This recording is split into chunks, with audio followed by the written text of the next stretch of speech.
When you're making your fruit fusion, the first thing you need to do is to add the apple juice into your clean bowl. The reason why we add the apple juice is to stop the fruit from going brown, especially the apple, as the apple contains enzymes, and in the fruit juice is an acid, and it will stop enzymic browning from happening, which is when your apples turn brown.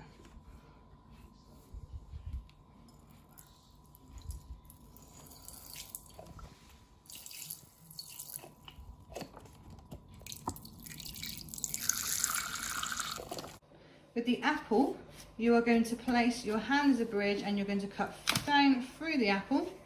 You're then going to place the apple onto the chopping board with the flat side down, and using your hand as a bridge again, you're going to cut it into quarters.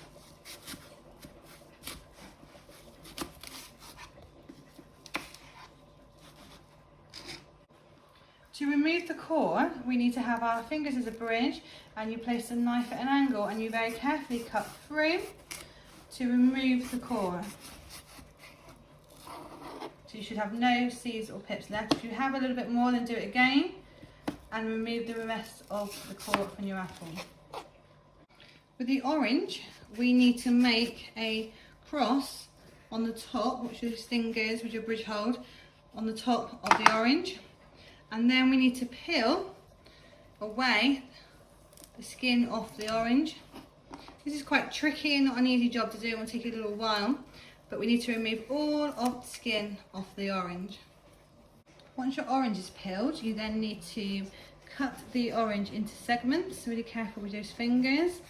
And once you've taken out a segment, sometimes you might need to use your fingers if you use those slightly. What you're then going to do is cut it into bite-sized pieces. Everything wants to be similar size pieces of fruit with your apple and your banana and your orange. When slicing your grapes, you need to use the bridge hold. So the bridge hold is when you use two fingers and you place the knife and you cut through the centre of the grape. As you'll see when we do another one, the grapes need to make sure that you are not cutting your fingers when you are putting the knife through. So the knife goes through the middle and your hands is like a bridge. You're then going to place them into the fruit juice as we go through. Okay, so cut the grapes in half and place them into the fruit juice. If it's quite a big grape, then you might need to cut it into quarters, just to prevent any you choking on a grape, but also it looks really pretty if you don't just put a whole grape in. If you cut the grapes in half, it gives a different appearance and a different texture.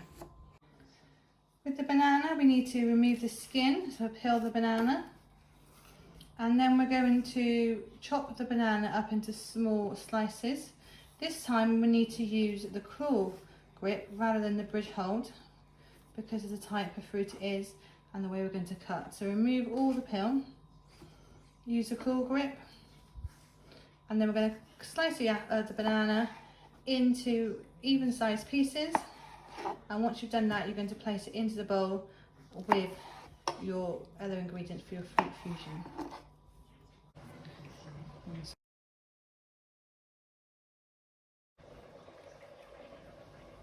With your kiwi, you now need to use your claw grip or your bridge hold, and we're going to slice the kiwi into quarters. So slice them slices and then into quarters, and then you're going to place them into your fruit fusion. So we watch that again. Okay, we're going to slice the kiwi, watching those fingers, slice the kiwis into slices, and then we're going to cut them into quarters. And you can see the kiwis are really pretty fruits with the white centres and the black seeds, and they will give any fruit salad a really lovely colour. So once everything is in your bowl, you give it one final stir, and then you have your delicious fruit salad.